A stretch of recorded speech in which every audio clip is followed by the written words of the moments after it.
Nah, cewek yang tadi maskulinnya terlalu tinggi, itu pola kecenderungannya, bro. Ini bukan memprogram hal negatif. Pola kecenderungannya adalah menarik pria yang lemah.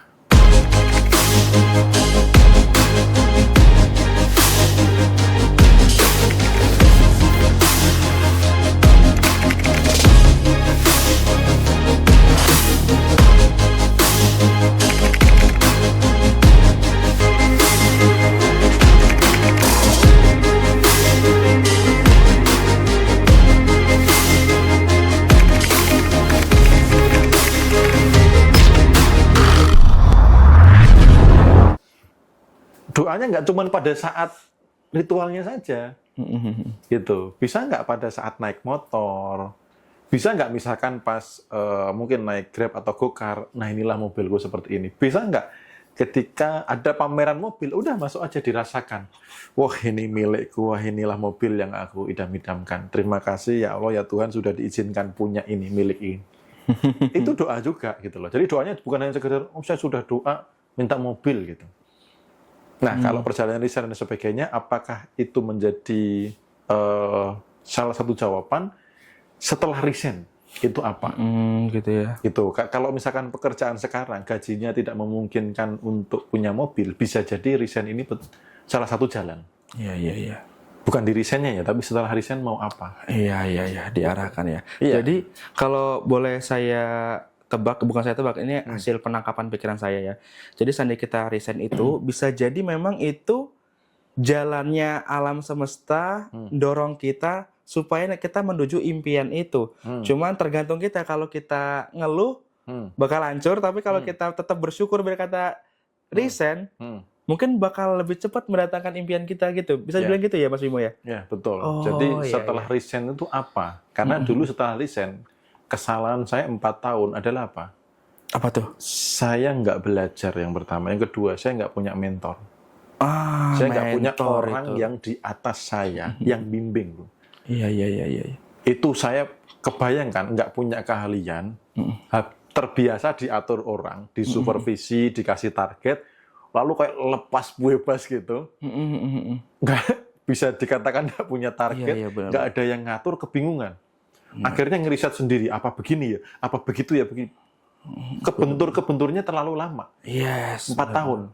4 tahun. Tapi begitu di tahun keempat ya, Bu. Jadi aku bangkitnya tuh nggak nyampe setahun sebenarnya untuk proses bebas hutang itu. Kenapa? Aku ternyata butuh mentor. Begitu aku dapat mentor. Mentor tuh nggak harus one on one ya. Contoh misal ikut pelatihan digital marketing, kan ada yang mentoring tuh, dan nggak harus tatap muka.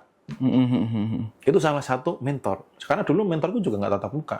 Kalau tatap muka pas Kopdarto, pas ada event tertentu, sharing itu nambah bakar semangat gitu ya. Nah setelah punya mentor, langsung. Makanya sekarang tetap, ini siapa lagi yang jadi mentor gitu. Siapa lagi yang lebih atas, itu tetap harus ada. Nah itu dia guys. Jadi ini saya setuju banget nih sama yang Om Bimo bilang soal mentor ya. Karena menurut saya pribadi ya, mentor itu bisa jadi batu loncatan sekaligus jalan pintas kita. Kayak Om Bimo tadi, Mas Bimo tadi bilang kan itu butuh 4 tahun. Coba seandainya dulu, ini hanya berandai dulu, nggak perlu nunggu 4 tahun, langsung punya mentor yang pengalamannya mungkin udah 20 tahunan dia.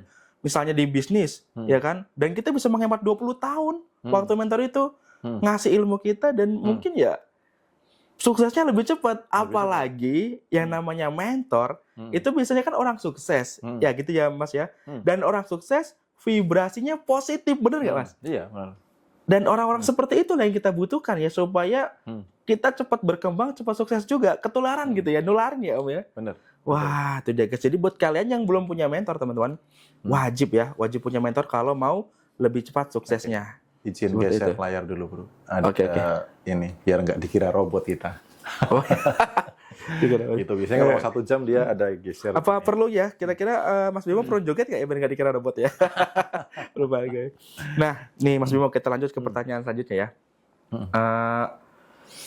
Ini kan kita mau ngomongin soal vibrasi dan rezeki juga ya.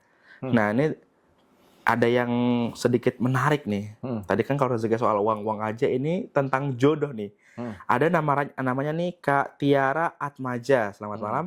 Ini dia bertanya, Mas, kenapa jodoh susah datang? Nah, monggo silakan Mas Bimo. Oke. Jadi gini, teman-teman, sebenarnya saya sudah menemukan update lagi formula baru. Ya, jadi ada formula baru yang itu bisa men-skip lebih cepat apapun peristiwanya. Itu. Jadi teman-teman kalau sedang di kondisi yang lagi nggak baik, apapun itu, ya, karena kebanyakan kita terjebak di melihat faktanya.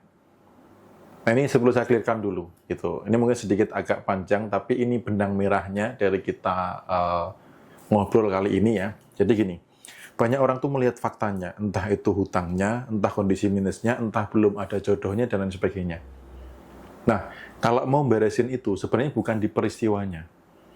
Tapi apa rasa yang terus kamu jaga, sehingga belum dapat jodoh. Gitu. Seperti itu ya. Karena apapun peristiwanya, emosinya bisa beda. Emosi itu rasa ya bro ya, bukan Iya, emosi iya, itu iya. bukan marah ya. Iya, Karena iya, kadang paham, di Indo rasa. itu taunya emosi itu Emosi adalah cenderung marah ya. Dan bukan, marah bagian dari emosi, tapi emosi itu nggak cuma marah. Nah, contoh misalkan gini, nanti supaya teman-teman lebih paham lagi arahnya ke sana. Contoh, sama-sama dikasih bro, emosinya bisa beda nggak? Yang satu bisa syukur, yang satu bisa, lu menghina gue ya? Emang gue dikira nggak mampu untuk beli ini sendiri? Padahal sama-sama dikasih, peristiwanya sama. Emosinya bisa beda. Jadi yang membuat masalah sebenarnya bukan peristiwanya. Gitu ya. Emosinya itu. Gitu. Ya. Ketika emosinya ini beres, di level peristiwa, beres. Ya, berarti Jadi yang emosi membuat ya. masalah. Makanya amati dulu, apa perasaan yang tak jaga, sehingga belum dapat jodoh. Biasanya kalau wanita, satu ada trauma masa lalu, mungkin pernah dikecewakan dan sebagainya, atau yang kedua, yang paling sering yang kedua itu, ada masalah dengan bapak. Masalah dengan bapak untuk wanita ya? Ya. Dan ini masalah bukan tidak selalu di masa dewasa, bisa jadi sejak kecil, bro. Sejak kecil. Ya. Jadi mungkin secara nggak Ada tersengaja. luka batin, Ya itu dia. atau mungkin pas di kandungan berusaha digugurkan. Pokoknya ada masalah dengan figur bapak. Kalau cewek ya, itu akan mempersulit jodoh. Atau energinya terlalu maskulin. Energinya terlalu maskulin. Bisa Teman diterang kita nggak? ada kan? Iya, yang ada sih. Leadership-nya kuat, Iya. maskulinnya oke, ya kan? Tapi akhirnya jodohnya apa? Ya, gitu. Ya, iya benar. Gitu kan. Jadi kalau energi maskulinnya terlalu tinggi, turunkan. Feminimnya dinaikkan. Ini buat cewek-cewek Gitu. ya. Kalau kalian energi maskulinnya terlalu tinggi, dipendekkan, lebih feminim lagi ya teman-teman ya. Ya, coba deh teman-teman yang misalkan masih jomblo gitu, yang cowok-cowok misalkan, lalu kemudian ngelihat cewek yang leadership-nya oke, wanita karir gitu ya, mungkin baru ketemu udah minder dulu loh. Gitu. Iya benar-benar. Gitu Yang loh. ngerasa nggak layak cowoknya jadinya ya. Bisa nggak layak, bisa aku nanti sama dia bahagianya gimana ya gitu loh. Kayak gitu. Jadi kayak mikir, bahkan membayangkan mesra-mesraannya gimana gitu. Udah berkecil hati duluan cowoknya ya. Gitu. Kayak gitu. Tapi ketika cowok melihat sosok wanita yang feminim, yang manja-manja lah, yang ya dengan tingkah laku feminimnya begitu, Iya benar. itu ngebayangin happiness-nya dapat untuk mendekati, untuk menjadikan sebuah pasangan pun sangat memungkinkan. Gitu. Karena cowok juga ini ya, kalau cowok itu kan tipenya yang tipe naturalnya tuh melindungi ya, mengayomi, melindungi. Jadi ketika ngelihat cewek yang lebih mapan daripada dia ya minder ya, makanya cowok lebih suka ngeliat cewek yang lemah gitu, jadi aku yang ngelindungi gitu ya. Nah, cewek yang tadi maskulinnya terlalu tinggi itu pola kecenderungannya bro ya, ini bukan memprogram hal negatif. Pola kecenderungannya adalah menarik pria yang lemah. Jadi kalau gitu ya? dia dapat jodoh, biasanya suaminya lemah. Bisa lemah di ekonomi, sampai bahkan lemah di ranjang. Lemah gemulai.